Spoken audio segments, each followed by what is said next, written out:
pemirsa. Ngomong tepuk tangan dulu. Ya nggak apa-apa, ngomong sambil tepuk tangan.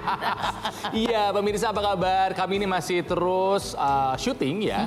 Dengan memperhatikan protokol kesehatan. Jadi tidak ada penonton. Oleh karenanya saya opening tiket tepuk tangan. Karena kalau nggak ada yang tepuk tangan, ya kita tepuk tangan sendiri gitu ya. Dan tentunya kita masih tetap ketemu sama semua yang ada di rumah di Do It. Dan karena ini adalah bulan Agustus, saatnya kita untuk berteriak dengan lantang Merdeka! 75 tahun negara kita. Iya, dan memang kalau ngomongin soal merdeka kan macam-macam jawabannya ya, Nal ya. Dari mulai merdeka itu bebas dari penjajahan. Ya. Merdeka itu kalau kita sudah bisa menyampaikan pendapat secara bebas. Betul. Gitu. Dan lain-lain ya. Tapi gak sekedar itu aja, maknanya bebas itu atau kemerdekaan itu lebih luas lagi dalam kehidupan kita. Iya. Kalau zaman sekarang ya, buat yang kerja gitu, angkatan kerja kan ada yang namanya time freedom. Aku ingin mendapatkan kebebasan waktu mengatur kerjaku sendiri. Iya, betul. Ya. Tapi ada satu hal yang sangat penting yang kadang sering disepelekan oleh Anda mungkin ya. Dan mungkin udah tahu tapi susah mencapainya. Yaitu financial freedom. Wow. Kemerdekaan finansial. Ini lumayan banyak yang belum bisa dapetin loh. Itu tuh yang dinantikan oleh aku, tinggal satu cicilan lagi. Ayo cepat kelar. Habis itu merdeka, bebas dari yang namanya semuanya tanggungan finansial. Ya, merdeka secara finansial. Jadi bisa jalan-jalan tanpa harus kekurangan uang. Ya. Bisa beli barang tanpa harus cicilan. Gitu kan ya.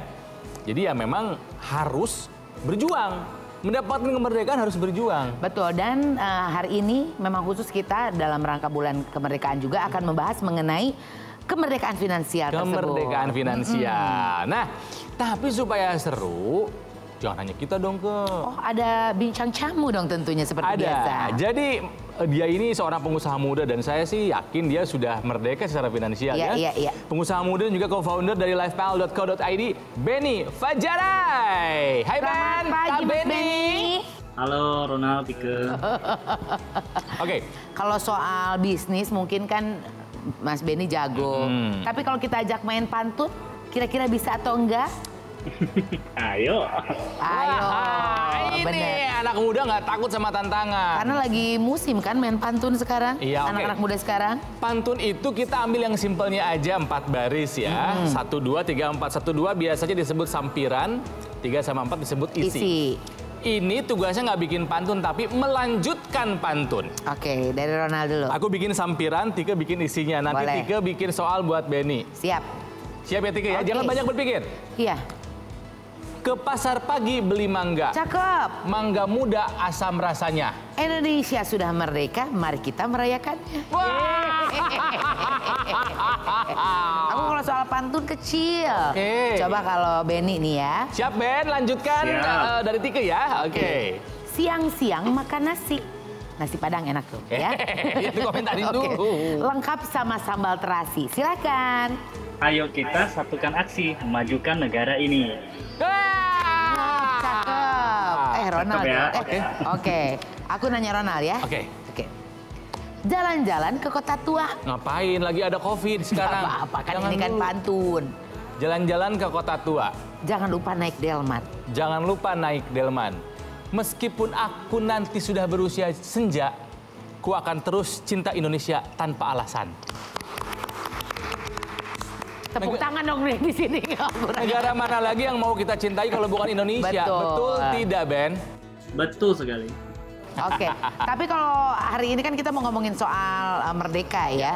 Kalau menurut Benny sendiri, merdeka itu apa sih? Merdeka itu buat gua bisa punya kebebasan, mengejar mimpi masing-masing. Karena kebahagiaan orang kan beda-beda ya. Ya, Yang betul. penting semua orang punya hak untuk mengejar kebahagiaan itu tanpa terkekang akses sistem, lingkungan, dan faktor lainnya. Oh, jadi mengejar cita-cita dan keinginan masing-masing. Nah, Benar. Benny sudah tercapai belum kemerdekaan itu buat kamu? Puji syukur sekarang ya bebas bekerja dan berkarya sesuai dengan passion dan bisa sedang mengejar lah mimpi yang selalu tumbuh dan berproses lebih besar lagi mimpi itu. Wah, beruntung nih. Iya. Ini Puji syukur. puji syukur ya. Kalau berbicara soal merdeka finansial ya, ada yang disebutkan merdeka secara finansial. Maknanya bisa beda-beda juga. Tadi ada yang bilang kalau liburan tanpa harus kekurangan uang itu merdeka secara Berangkat finansial. ya berangkat aja, gitu. Beli gadget nggak usah nyicil, which is aku mah harus nyicil ya. Nah, kalau buat Benny sendiri merdeka finansial itu seperti apa? Kalau misalnya teknisnya kan merdeka finansial artinya secara pasif income, penghasilan pasif kita itu sudah bisa membiayai kebutuhan kita, pengeluaran kita lah gitu ya. Jadi kita itu bisa bekerja hanya karena kita mengaktualisasikan diri dan karena kita pengen, bukan karena kita harus. Gitu. Tapi orang sering berpikir nih kalau kemerdekaan finansial itu harus berlimpah banget duitnya nggak habis-habis. Tapi sebenarnya lebih ke arah bagaimana menyesuaikan passive income itu kepada pengeluaran kita. Jadi kalau pengeluarannya nggak besar, sebenarnya lebih mudah untuk mencapai kemerdekaan finansial gitu. Betul. Jadi sebetulnya yang disebut merdeka finansial itu adalah ketika kita bekerja bukan karena kita harus, tapi hanya untuk mengaktualisasikan diri. Udah begitu? Lagi belum dong. Makanya hari ini senang banget kita ketemu sama Benny yang sudah mungkin udah financial freedom dan nanti. Oh iya benar-benar ya. You want my pal? Ya sih nggak usah pakai bahasa Inggris lah ya. Nah hari ini kita akan ngomongin soal merdeka finansial. Nanti juga ada ahlinya yang akan kita ajak bicara ya. Jadi yang pengen tahu bagaimana caranya mendapatkan kemerdekaan secara finansial, tetaplah bersama kami di Do It! Kemerdekaan secara finansial itu lebih kepada kondisi kita untuk bebas menjadi diri sendiri dan benar-benar bebas menjalankan hal-hal yang disukai. Dipersembahkan oleh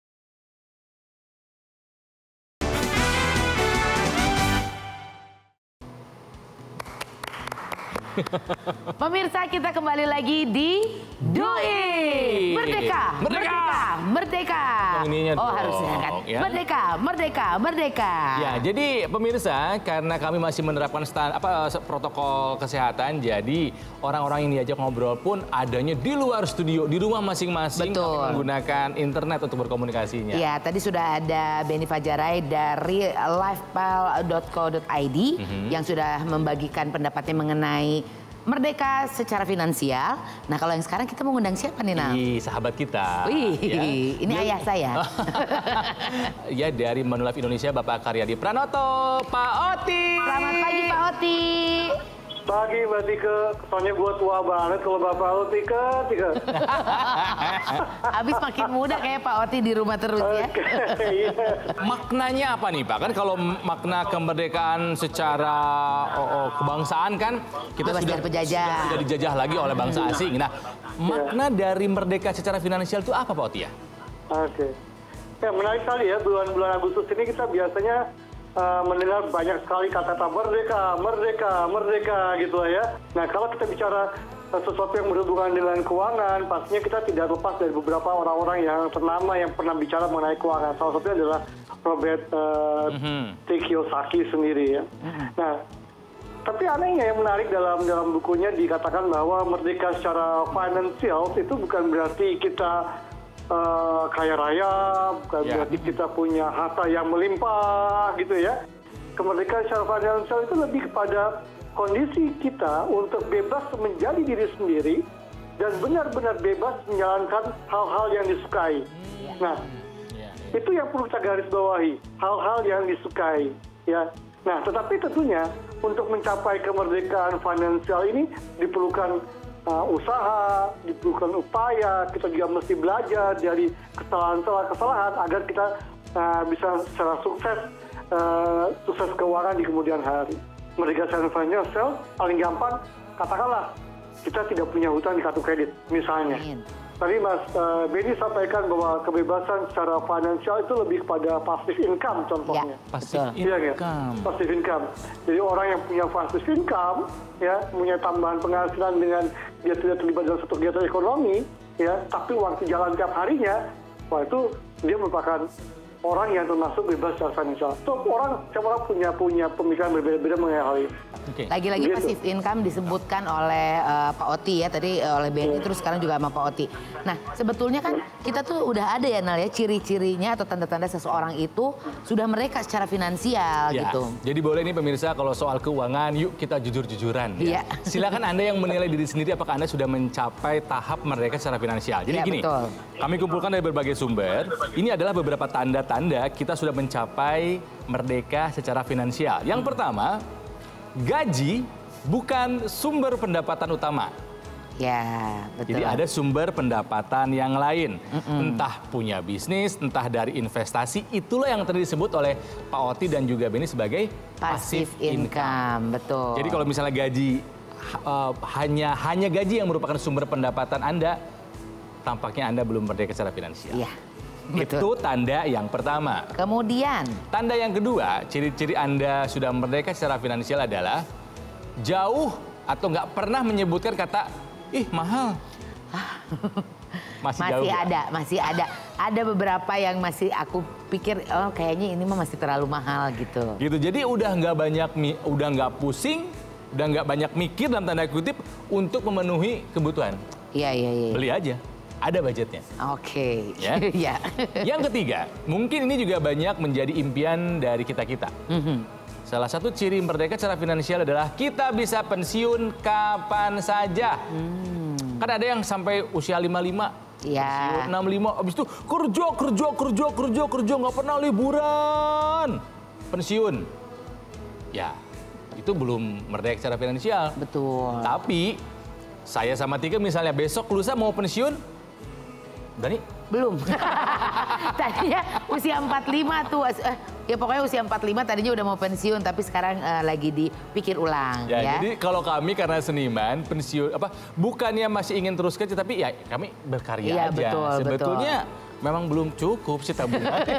Nah itu kan tanda-tanda kalau menurut kita nih ya. Iya. Nah kalau dari Benny nih ya, apakah tanda-tanda merdeka finansial itu sudah dirasakan apa belum? Kalau saya, puji syukur nih kalau untuk kebutuhan pokok sudah bisa tercukupi. Artinya Amin. dari aset yang ada sudah bisa tercukupi. Tapi namanya manusia itu kan keinginannya banyak gitu. Dan kalau misalnya kita ngeliat gaya hidup teman-teman kita di Instagram dan sosial media, pasti kelihatannya standar kebebasan finansial itu begitu besar gitu ya. Kapan tercapainya gitu. Jadi mungkin kita melihat ke diri kita sendiri bahwa jangan menciptakan standar keinginan itu yang banyak banget dan tidak ada batasnya itu sebagai batasan untuk kebebasan finansial. Kita mulai dari kebebasan untuk mencukupi kebutuhan kita saja, sebenarnya lebih reasonable dan lebih mudah untuk dicapai dalam waktu singkat pertama kalinya. Nah, dari tadi disebutkan salah satu tanda kita sudah mendapatkan kemerdekaan secara finansial adalah memiliki passive income yang membuat gaji bukan menjadi sumber pendapatan utama. Iya. Pak Oti, passive income itu apa sih, Pak?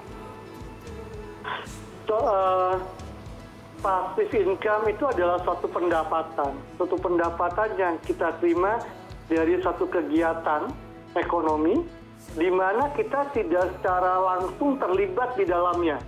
Ya, contohnya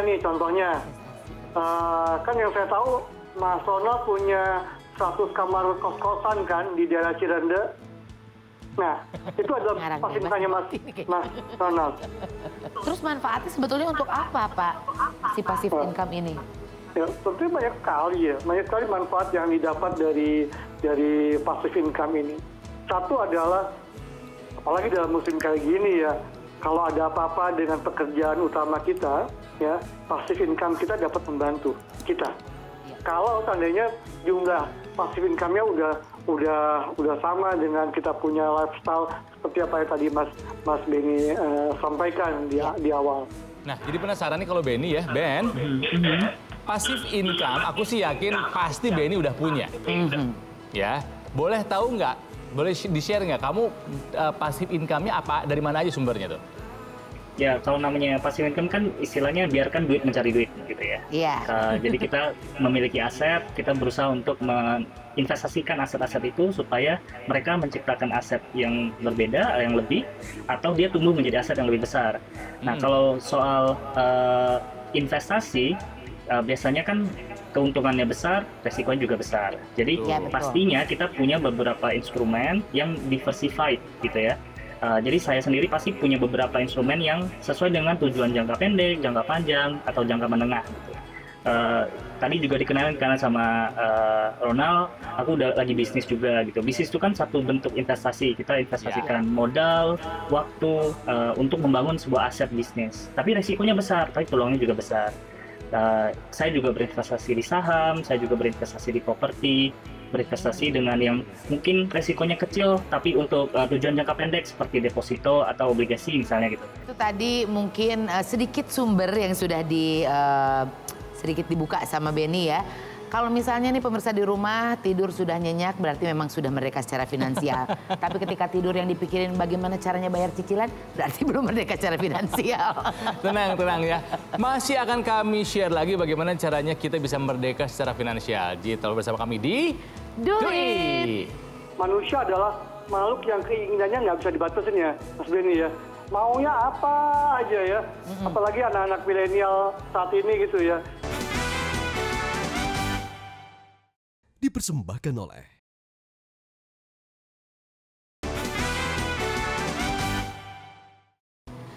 pemirsa, mari kita lanjutkan perbincangan kita bagaimana caranya kita mencapai status merdeka secara finansial di Do It. Nah kalau tadi kan bisa dibilang kalau kita sudah meraih merdeka secara finansial pengennya terjaga sampai tua ya.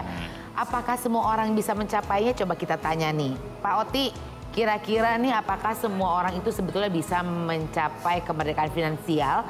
Kalau bisa gimana caranya?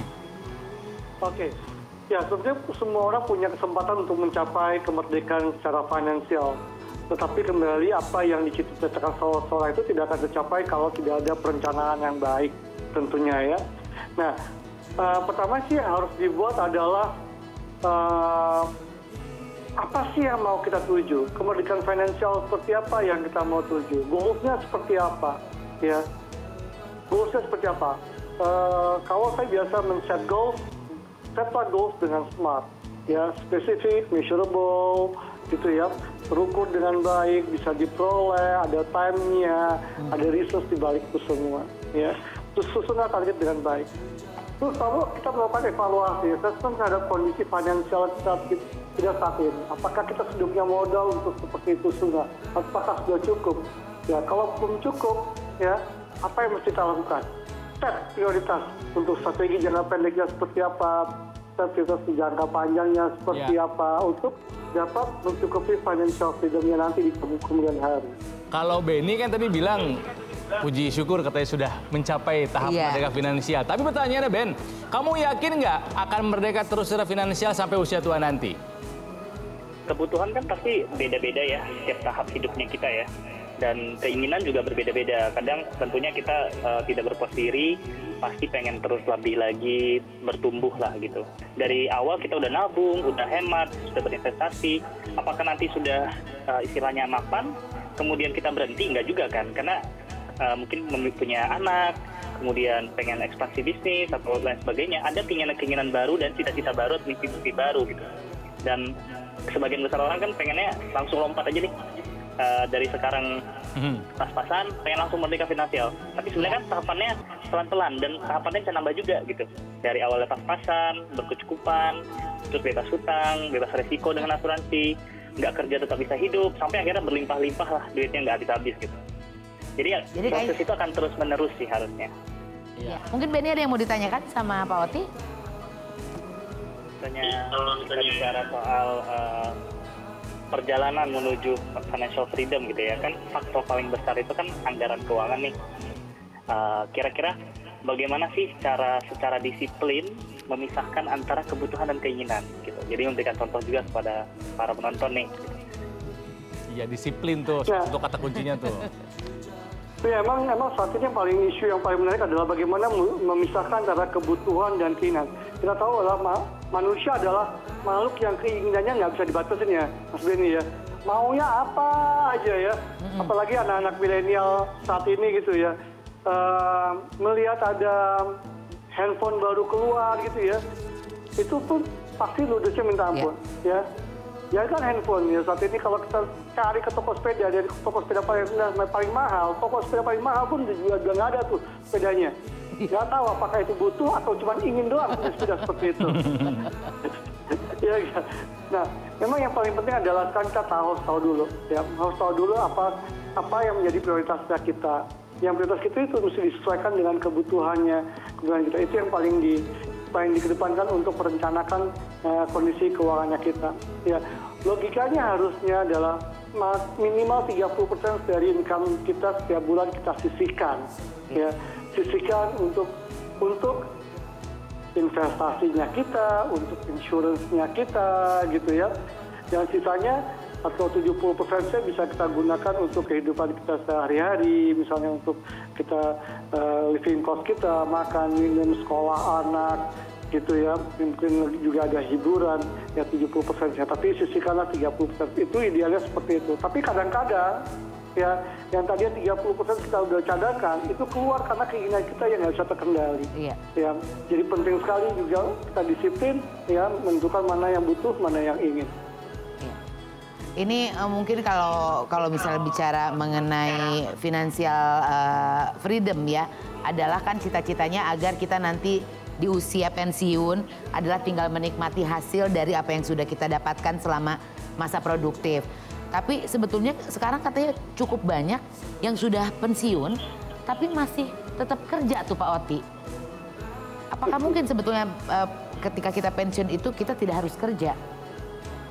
Ya, karena kan usia pensiun semakin lama semakin meningkat ya. Iya. Saat ini aja udah beberapa company udah menerapkan usia pensiun 57 tahun. Bahkan ada yang 60 tahun beberapa company ya. Artinya usia kerja atau masa kerja orang juga diperpanjang ya. Tapi apa iya kalau kita pensiun nanti di usia 60 kita masih terus bekerja perayaannya, iya kan? Apakah iya di usia 60 kita masih punya daya pikir yang sama pada saat kita di usia muda ya, seperti Mas Benny masih mungkin kisar 30-an something gitu ya, energinya masih besar.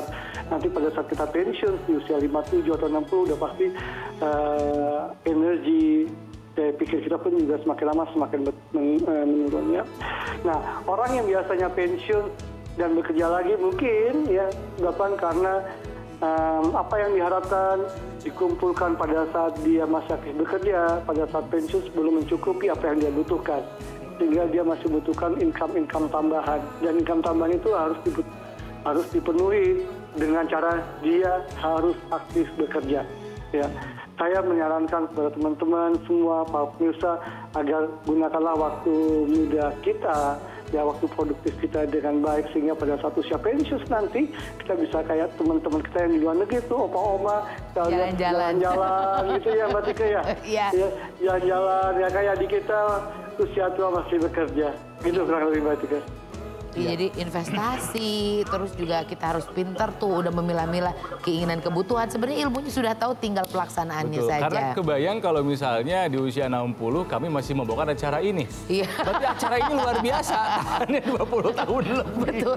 Dan kayaknya kita masih tetap harus mencerahkan pandangan orang Indonesia mengenai mengatur keuangan gitu. Ya, terima kasih ya ini buat Pak Oti, buat Benny yang telah membantu kita nih ya.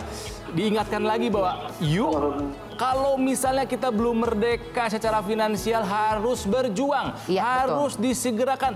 Jangan sampai kita merasa dijajah terus sama yang namanya keuangan yang kok nggak beres-beres masalah keuangan kita. Iya, karena kan pahlawan nasional itu pahlawan yang memang membuat kita merdeka dari penjajahan. Tapi kita sendiri harus menjadi pahlawan buat keluarga kita sendiri agar kita bisa bebas secara finansial. Ingat, kita harus jago ngatur keuangan supaya kita bisa jadi andalan. Sekali lagi terima kasih Pak Oti, terima kasih Benny ya.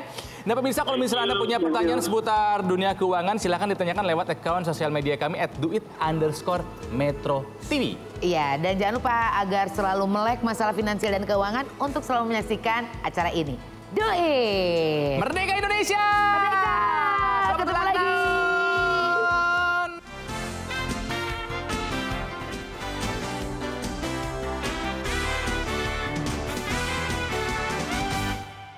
Dipersembahkan oleh